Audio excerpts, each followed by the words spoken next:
मुर्दाबाद मुर्दाबाद मुर्दाबाद बीजेपी मुर्दाबाद मुर्दाबाद मुर्दाबाद We want justice. justice justice We want justice. justice justice আমার দাবি মানিবই লাগিব আমার দাবি মানিবই লাগিব ভারতীয় জনতা পার্টি মুর্দাবাদ मुर्दाबाद मुर्दाबाद ভারতীয় জনতা পার্টি মুর্দাবাদ मुर्दाबाद मुर्दाबाद BJP go back go back go back BJP go back go back go back We want justice. justice justice Hindu Bangali জাগো জাগো জাগো চাওক আপোনালোকে কেইদিন আগত দেখা পাইছে আমাৰ মাননীয় অসমৰ মুখ্যমন্ত্ৰী দুমুখীয়া চৰিত্ৰ।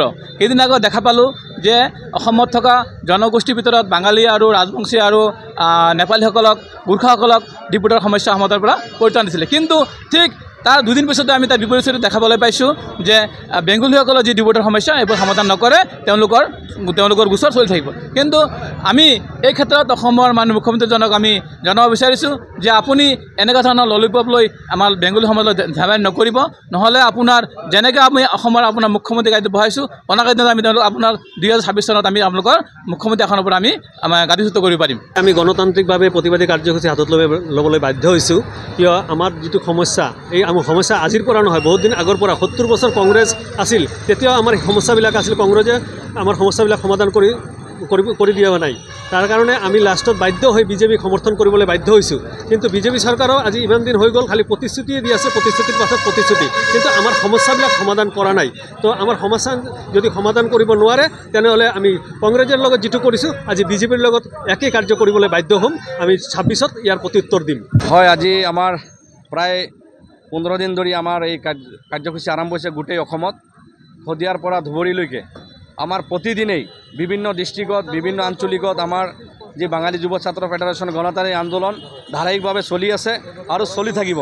কাৰণ এই ভাৰতীয় জনতা পাৰ্টীৰ চৰকাৰে হিন্দু বাঙালীসকলৰ যি ধৰণে লাঞ্ছিত আৰু বঞ্চিত কৰিছে, অতি দুৰ্ভাগ্যজনক কথা।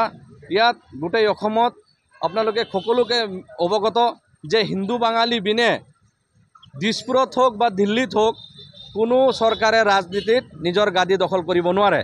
আৰু ভাৰতীয় জনতা পাৰ্টীৰ হিন্দুৰ চেণ্টিমেণ্ট দেখাই হিন্দুৰ চৰকাৰ বুলি তেওঁলোকে যি নিৰ্বাচন প্ৰচাৰ চলায়, এই নিৰ্বাচন প্ৰচাৰত দেখা যায় যে হিন্দু বাঙালীসকলৰ 100% তেওঁলোকে ভোট পায়। আজি 100% ভোট পোৱাৰ পিছতো এই ভাৰতীয় জনতা পাৰ্টীৰ প্ৰতিষ্ঠাপক ডক্টৰ শ্যামাপ্ৰসাদ মুখাৰ্জী, এই ডক্টৰ শ্যামাপ্ৰসাদ মুখাৰ্জীৰ এই বংশধৰ হ'ল হিন্দু বাঙালীসকল। এই হিন্দু বাঙালীসকলক যি ধৰণে তেওঁলোকে অত্যাচাৰ চলাইছে, ইয়াৰ আগন্তুক নিৰ্বাচনত ইয়াৰ প্ৰত্যুত্তৰ আমি দিম। যদি অহা 26ৰ নিৰ্বাচনৰ পূৰ্বে তেওঁলোকে এই আমাৰ সমস্যা সমাধান নকৰে তেনে আমি তেওঁলোকৰ যি গাদী এই গাদী আমি উৎখাত কৰিম। এই আমি প্ৰতিশ্ৰুতি লৈছোঁ হিন্দু বাঙালীসকলে।